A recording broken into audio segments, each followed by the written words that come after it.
ألا بذكر الله تطمئن القلوب. أعوذ بالله من الشيطان الرجيم. بسم الله الرحمن الرحيم.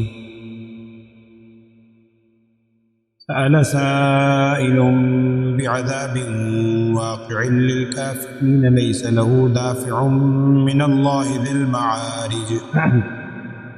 تعرج الملائكة والروح إليه في يوم كان مقداره 50,000 سنة فاصبر صبرا جميلا إنهم يرونه بعيدا ونراه قريبا يوم تكون السماء كالمهل وتكون الجبال كالعهن ولا يسأل حميم حميما يبصرونهم يود المجرم لو يفتدي من عذاب يومئذ ببنيه وصاحبته وأخيه وفصيلته التي تؤويه ومن في الأرض جميعا ثم ينجيه كلا إنها لظى نزاعة للشوى تدعو من أدبر وتولى وجمع فأوعى. صدق الله.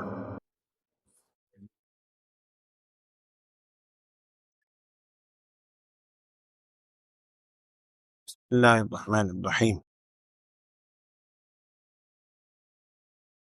سورۃ المعارج مکی صورت، اور تیسری چوتھی آیت میں تیسری آیت کے اندر لفظ بھی آیا ہے معارج، اسی سے سورت کا نام بھی سورہ معارج رکھا گیا. نبی اقدس صلی اللہ علیہ وسلم کی خدمت میں جب کفار مکہ آیا کرتے تھے مختلف باتوں کے ساتھ، ایک ان کا مذاق یہ بھی تھا، مذاق کے طور پر بھی کہتے تھے، اور بعض اوقات اللہ جل شانہ سے خود بھی مطالبہ کیا کرتے تھے. کہتے تھے کہ جس عذاب سے آپ ہمیں ڈرا رہے ہیں، قرآن میں ہے آپ صلی اللہ علیہ وسلم ڈرایا کرتے تھے، وہ عذاب کہاں ہے، کب آئے گا؟ نعوذ باللہ. قرآن میں پیچھے آپ نے آیت سنی ہے، وَإِذْ قَالُوا اللَّهُمَّ إِنْ كَانَ هَذَا هُوَ الْحَقَّ مِنْ عِنْدِنَا فَأَمْطِرْ عَلَيْنَا حِجَارَةً مِنَ السَّمَاءِ أَوْ ائْتِنَا بِعَذَابٍ أَلِيمٍ. نعوذ باللہ. وہ کہا کرتے تھے اگر یہ حق ہے ہمارے رب کی جانب سے، رب سے پکارتے تھے تو اے رب ہم پر آسمان سے پتھر نازل کر دے. نعوذ باللہ. تو بعض مفسرین کا تو کہنا ہے کہ وہ جب ایسے مطالبے کیا کرتے تھے اس کے جواب میں یہ الفاظ، اور یہ بھی کہا جا سکتا ہے چونکہ ساری باتیں ہو سکتی ہیں، وہ مذاق کے طور پر بھی کہتے تھے وَيَقُولُونَ مَتَىٰ هَٰذَا الْوَعْدُ إِن كُنتُمْ صَادِقِينَ. ابھی آپ نے سورہ ملک میں بھی پڑھا اور بھی کئی جگہ ہے. وہ کہا کرتے تھے وہ وعدے کی جگہ کب ہے، کب آئے گی وعدے والی جگہ، وعدے کی چیز، مقام، عذاب کب آنا ہے آخر. ان کنتم صادقین، اگر آپ اگر سچے ہیں تو دکھلائے لے آئے. اور آپ صلی اللہ علیہ وسلم سے بھی مطالبہ کرتے تھے وَيَسْتَعْجِلُونَكَ بِالْعَذَابِ، وہ آپ سے جلدی مطالبہ کرتے ہیں عذاب پہ. یہ ساری باتیں ہیں، مختلف ان کی نوعیتیں تھیں. اور کچھ سیرت نے تفسیر میں یہ بھی لکھا ہے کہ ان میں جو بڑے بڑے سردار تھے جو آپ صلی اللہ علیہ وسلم کے بہت زیادہ دشمن تھے، ان میں ایک شخص تھا نضر بن حارث، بڑا مالدار آدمی تھا. یہ آپ صلی اللہ علیہ وسلم کے سامنے آ کے بڑے مذاق کے طور پر نہ ہنسی مذاق کرتا تھا اور طنز کیا کرتا تھا کہ وہ آخرت، وہ قیامت کب ہے، وہ عذاب کہاں ہے. تو کوئی بھی بات ہو، ساری باتیں بھی ہو سکتی ہیں. قرآن کے الفاظ میں یہ ہے سأل سائل بعذاب واقع، ایک سوال کرنے والے نے یا سوال کرنے والا سوال کرتا ہے بعذاب واقع، اس عذاب کے بارے میں جو واقع ہونے والا ہے، کب آئے، کہاں ہے، کیوں نہیں آ رہا. نعوذ باللہ من ذالک. بجائے اس سے کہ اس سے بچیں، دیگر قوموں کے واقعات پڑھتے ہیں، سنتے ہیں، راستے میں جاتے ہوئے کھنڈرات بھی دیکھتے ہیں، وقتی طور پر اللہ جھنجھوڑتا بھی ہے، بجائے اس کے کہ انسان اسے سبق حاصل کرے مذاق اڑاتا ہے، کہاں ہے، کب ہے۔ تو اس کا ذکر ہے کہ ایک سوال کرنے والا سوال کرتا ہے اس عذاب کے بارے میں جو واقع ہونے والا ہے۔ اب وہ عذاب کن پر واقع ہوگا؟ للکافرین، کافروں پر عذاب اترے گا۔ ظاہری بات ہے عذاب کی سخت ترین کیفیت انہیں پر ہے، اور جب عذاب اترے گا لیس لہ دافع، اس کو کوئی دفع کرنے والا نہیں ہوگا، دور کوئی نہیں کر سکتا۔ اب وہ ان پر واقع ہو کر رہے گا۔ کس کی جانب سے ہوگا؟ اللہ تعالیٰ کی جانب سے۔ کون سا اللہ؟ ذی المعارج، جو درجوں والا ہے، مختلف درجات۔ معارج سمجھانے کے لیے سیڑھی کو بھی کہا جاتا ہے، کیونکہ بلندی تک پہنچنے کے لیے سیڑھیوں کے درجے پہ ہم چڑھتے ہوئے انسان پہنچتا ہے۔ اس کے مختلف مفہوم بیان کیے ہیں مفسرین نے۔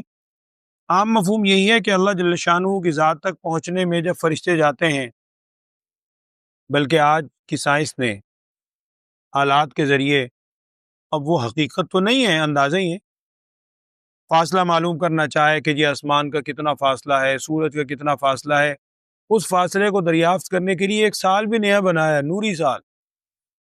وہ عام سال کو وہ کاؤنٹ بھی نہیں کرتے کہ جی اتنے نوری سال اگر ہوں تو ایک نوری سال کا مقدار بھی خود بنائی ہے، اتنے نوری سال میں جا کے آپ سورج وہاں تک پہنچیں گے۔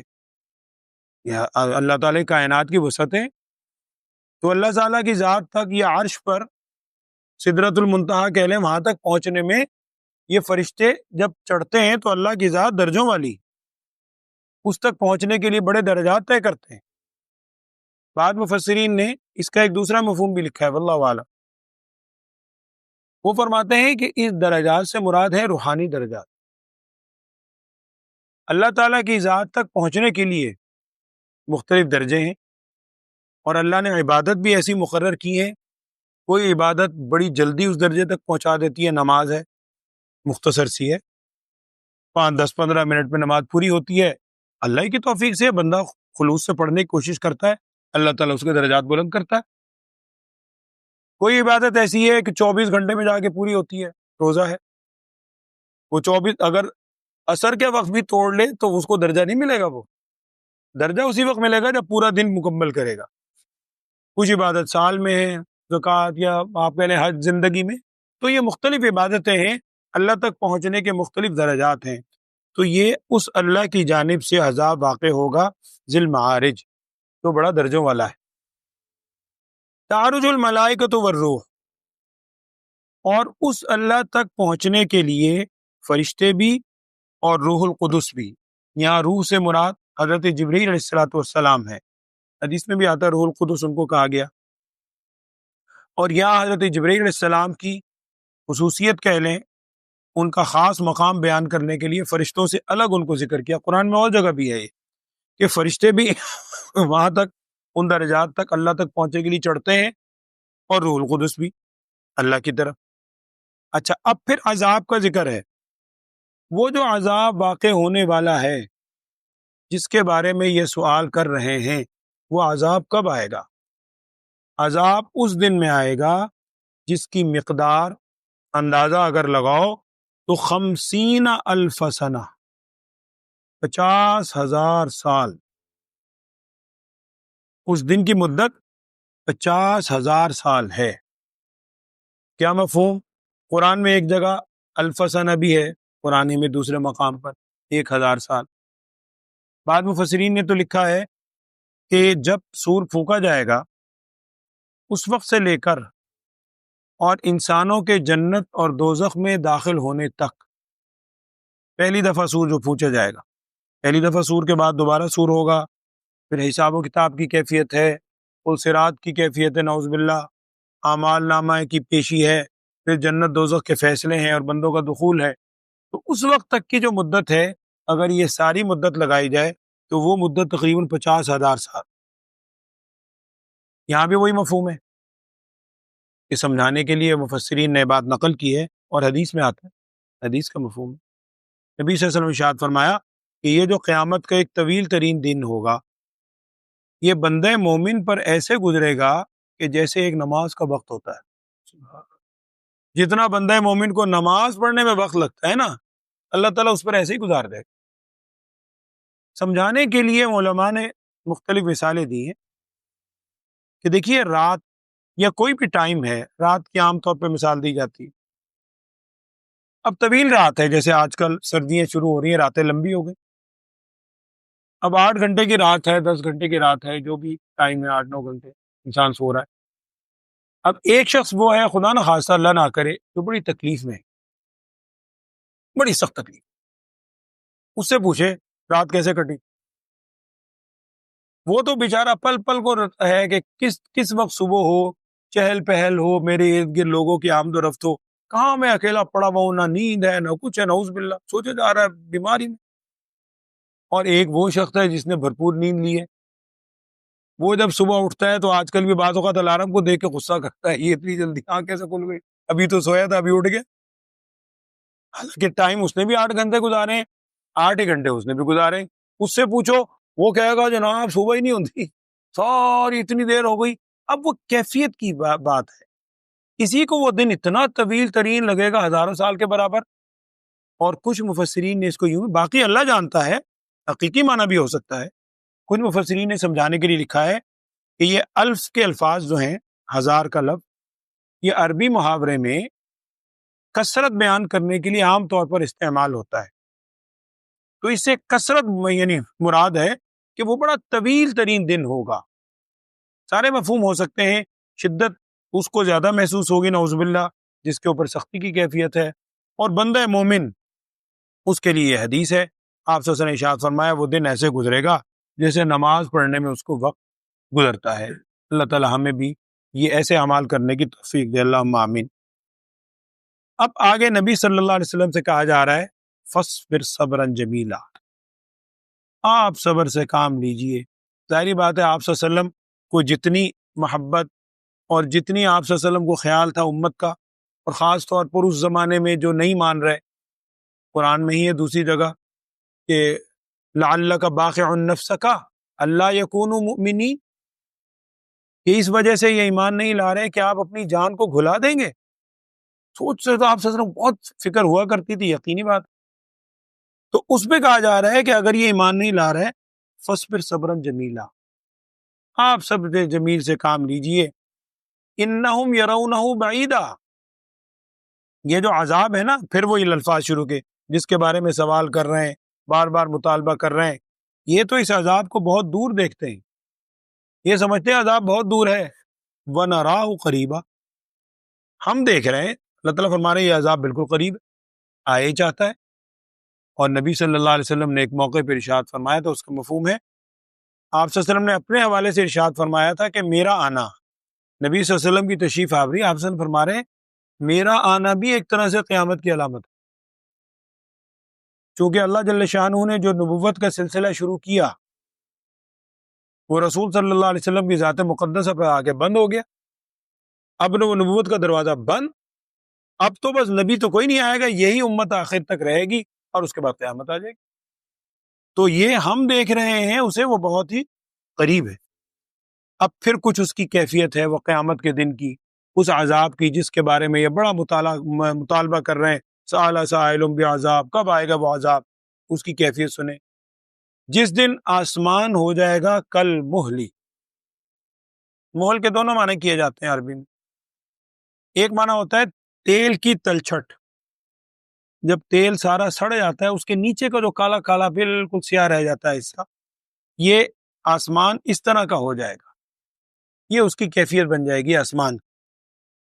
وَتَكُونُ الْجِبَالُ كَالْعِهْنِ، اور پہاڑ ہو جائیں گے روئی کے گالوں کی طرح، جیسے رنگ برنگی روئی ہوتی ہے، اس کے کوئی اڑتے ہوئے آپ کو نظر آئیں گے، پہاڑ کی یہ کیفیت ہوگی، آسمان کی یہ کیفیت ہوگی، رنگت بدل جائے گی، تیل کی تلچھٹ کتنا ہو جائے گا، نعوذ باللہ۔ اگلے الفاظ ذرا سنیں، اللہ معاف فرمائے، قرآن کہہ رہا ہے، اس میں شک کی گنجائش ہی نہیں 1% بھی، یہ کیفیت ہوگی قیامت میں۔ دیکھیں ذرا اللہ تعالیٰ کیا فرما رہے ہیں۔ پہلی بات تو یہ ہے لا یسأل حمیم حمیما، یہ کل پرسوں بھی لفظ گزرا تھا، میں نے عرض کیا تھا حمیم کا مطلب ہے بڑا قریبی دوست، کوئی قریبی دوست دوسرے قریبی دوست کو نہیں پوچھے گا، ساری دوستیاں ختم۔ اس سے بڑھ کر کیا ہے؟ یبصرونہم، یہ نہیں ہے کہ دیکھیں گے نہیں، ایک دوسرے کو دیکھ رہے ہوں گے، دوست سوال نہیں کرے گا۔ آگے سنیے، قرآن کے الفاظ ہیں، یود المجرم، مجرم چاہے گا جو عذاب میں مبتلا ہونے والا ہوگا، نعوذ باللہ، کیا کہے گا؟ لو یفتدی من عذاب یومئذ ببنیہ وصاحبتہ واخیہ وفصیلتہ التی تؤویہ ومن فی الارض جمیعا ثم ینجی۔ مجرم یہ چاہے گا کہ کاش میں فدیہ دے دوں اس عذاب کے بدلے آج کے دن، کس کو؟ بنی ہی، اپنی اولاد فدیے میں دے دوں، وصاحبتہ، اپنی بیوی فدیے میں دے دوں، واخیہ، اپنا بھائی فدیے میں دے دوں، وفصیلتہ التی تؤوی، اپنا وہ پورا خاندان، تؤوی جس میں رہتا تھا، ومن فی الارض جمیعا، اور جو زمین میں ہے میں سب کو فدیہ دے دوں کسی طرح، ثم ینجیہ، مجھے اس سے نجات مل جائے۔ یہ اس کی کیفیت ہوگی۔ جو اتنے قریبی رشتے ہیں جن سے قریب ہم تصور نہیں کر سکتے، اولاد ہے، بیوی ہے اور برادری ہے، مال و دولت ہے، کہے گا کسی طرح سارا کچھ مجھ سے لے لو، میری جان چھوڑ دو کسی طرح۔ اللہ تعالیٰ نے کیا فرمایا؟ کلا، ہرگز ایسی بات ہو ہی نہیں سکتا۔ اب تھوڑی، اب کہاں سے مانگ رہے ہو؟ اللہ نے 1000 دفعہ مہلت دی، میں اللہ بار بار مہلت دیتا ہے، انسان توبہ کرتا ہے پھر مہلت دیتا ہے، پھر مہلت دیتا ہے۔ خیر نعوذ باللہ، یہ تو ان کے لیے ہے کہ قرآن کے الفاظ ہیں، یود المجرم، جو مجرم ہوں گے جن کے لیے دائمی عذاب ہے، کفار مشرکین۔ لیکن اللہ سے ہر وقت ڈرتے رہنا چاہیے۔ قرآن کی آیات کوئی واقعہ سنانے کے لیے تو نہیں ہے، ہمیں سبق دینے کے لیے ہمیں بھی ڈرنا چاہیے۔ تو اللہ تعالیٰ فرما رہے ہیں یہ سارے الفاظ کہہ کے تمنا کرے گا، کلا، ہرگز ایسا نہیں۔ اب آخر میں اس کی مزید کیفیت ہے، وہ جہنم کا عذاب کیسا ہوگا؟ انہا لظا، وہ شعلے مارتی ہوئی آگ ہے، نزاعۃ للشوا، استغفر اللہ، وہ کھینچ لے گی، شوا، شوا جگر کو بھی کہتے ہیں، کلیجے کو، وہ انسان کا کلیجہ کھینچ لے گی۔ اور بعض کہتے ہیں کہ چہرے اور سر کی جو جلد ہے اس کو کہتے ہیں یہ شوا، وہ آگ یعنی انسان کے چہرے کی کھال کو کھینچ لے گی۔ تدعو، وہ آگ بلائے گی۔ حدیث کے الفاظ ہیں، نبی صلی اللہ علیہ وسلم نے ارشاد فرمایا، وہ جو جہنم کی آگ ہے اللہ تعالیٰ اس کو 2 آنکھیں دے گا، اس کی 2 آنکھیں ہوں گی، اس کی زبان ہوگی، وہ ان آنکھوں سے دیکھ دیکھ کے یعنی ان حضرات کو جو جہنمی ہیں پکارے گی۔ پھر تدعو، وہ بلائے گی، کسے؟ من ادبر وتولی وجمع فاوعى، وہ آگ بلائے گی، پکارے گی، من، اسے، ادبرا، جس نے منہ موڑا، پیٹھ موڑی، وتولی، اور منہ موڑ لیا اللہ کی باتوں سے، نبی صلی اللہ علیہ وسلم کی ارشادات سے۔ چونکہ مکی صورت ہے، ہنسی مذاق میں اڑاتے تھے، عذاب کب ہے سوال بھی یہی ہے، آغاز میں مذاق اڑاتے تھے کہاں ہوگا، کب ہوگا، تو اس کے لیے یہ عذاب کی کیفیت ہوگی آگ کی۔ وجمع فاوعى، اور اس نے جمع کیا اور اس کو سینت سینت کے رکھتا رہا، اس میں سے خرچ اس نے نہیں کیا، ایسے شخص کے لیے وہ بدترین جہنم کی آگ ہوگی۔ اللہ تعالی ہمیں معاف فرمائے۔ ترجمہ پڑھ لیجئے۔ اعوذ باللہ من الشیطان الرجیم، بسم اللہ الرحمن الرحیم۔ سأل سائل بعذاب واقع، سوال کرنے والے نے سوال کیا عذاب واقع کے بارے میں، وہ عذاب کے بارے میں جو واقع ہونے والا ہے۔ وہ بار بار کبھی مذاق میں کہہ لیں، وہ مختلف سوال کیا کرتے تھے۔ اللہ تعالیٰ فرما رہے ہیں وہ عذاب جو واقع ہوگا کفار کے لیے، لیس لہ دافع، اس کو کوئی دفع کرنے والا، دور کرنے والا کوئی نہیں ہوگا، من اللہ، اور یہ عذاب اللہ جل شانہ کی جانب سے ہوگا، وہ اللہ ذی المعارج، جو درجوں والا ہے۔ میں نے عرض کیا اس پہنچنے کے مختلف درجات۔ تعرج الملائکۃ والروح الیہ فی یوم کان مقدارہ 50,000 سنہ، چڑھتے ہیں اس اللہ کی طرف فرشتے بھی اور روح الامین جبرائیل السلام بھی اس کی جانب اس دن میں جس کی مقدار کتنی ہے؟ 50,000 سال کے برابر ہے۔ اس کا کیا مفہوم؟ میں نے ایک دو بات عرض کی بھی آپ سے۔ فَاصْبِرْ صَبْرًا جَمِيلًا، آپ صبر جمیل سے کام لیجئے، بہتر انداز میں صبر کرتے رہیے۔ إِنَّهُمْ يَرَوْنَهُ بَعِيدًا، بے شک وہ اس عذاب کو دیکھ رہے ہیں جیسے بہت دور ہے۔ بار بار سوال کرتے ہیں متى هذا الوعد، کب آئے گا وعدہ، کب ہے اگر آپ سچے ہیں۔ وَنَرَاهُ قَرِيبًا، اور ہم اسے دیکھ رہے ہیں کہ بہت ہی قریب ہے۔ یوم تکون السماء کالمہل، جس دن آسمان ہو جائے گا کالمہل، جیسا کہ تیل کی تلچھٹ ہوتی ہے۔ وتکون الجبال کالعہن، اور پہاڑ ہو جائیں گے جیسے رنگین روئی ہوتی ہے اڑتی ہوئی۔ ولا یسأل حمیم حمیما، اور نہیں پوچھے گا کوئی قریبی دوست دوسرے دوست کو، پوچھے گا بھی نہیں۔ یبصرونہم، اور وہ انہیں دیکھتے ہوں گے، دیکھ رہے ہوں گے ایک دوسرے کو، پوچھے گا کوئی نہیں۔ یود المجرم، امان والحفیظ، تمنا کرے گا، چاہے گا مجرم، کیا چاہے گا؟ لو یفتدی من عذاب یومئذ، کہ میں اگر فدیہ ہی دے دوں اس دن کے عذاب سے، اس دن کے عذاب سے بچ جاؤں اور فدیے میں دے دوں کس کو؟ ببنیہ، اپنی اولاد کو، وصاحبتہ، اور اپنی بیوی کو، واخیہ، اور اپنے بھائی کو، وفصیلتہ، اور اپنے خاندان کو، گھرانے کو، التی تؤویہ، جس میں وہ رہتا تھا، جس میں رہا کرتا تھا، اٹھتا بیٹھتا، سب کچھ دے دوں۔ اور صرف یہ نہیں، ومن فی الارض جمیعا، اور جو زمین میں ہے سب کو فدیہ دے دوں، ثم ینجیہ، پھر میں اس سے کسی طرح نجات پا لوں۔ کلا، ہرگز ایسی بات نہیں، انہا لظا، بے شک یہ جو عذاب ہے اس کی کیفیت کیا ہے؟ لظا، یہ شعلے مارتی ہوئی آگ ہے۔ نزاعتن للشوا، یہ کھینچنے والی ہے، کھینچ لے گی کس کو؟ للشوا، کلیجے کو بھی کہہ سکتے ہیں، اور میں نے عرض کیا کہ چہرے کی کھال کو بھی، نعوذ باللہ من ذالک۔ تدعو، وہ آگ پکارے گی، من ادبر وتولا وجمع فاوعى، اس شخص کو جس نے پیٹھ موڑی، وتولا، اور منہ موڑ لیا، وجمع، اور مال جمع کرتا رہا، فاوعى، اس کو سمیٹ سمیٹ کر سینت سینت کر رکھتا رہا، اللہ کی راہ میں نہیں دیا، تو ایسے شخص کو یہ عذاب یہ اس کیفیت کے ساتھ۔ اب اس کے بعد پھر دوسرے الفاظ ہیں کہ انسان کی تخلیق اللہ نے کس چیز میں کی ہے؟ ہلوعا، انشاءاللہ وہ آپ پڑھیں گے۔ اللہ تعالیٰ ہمیں صرف پڑھنے کی حد تک نہیں، عمل کرنے کی بھی توفیق عطا فرمائے، اللہم آمین۔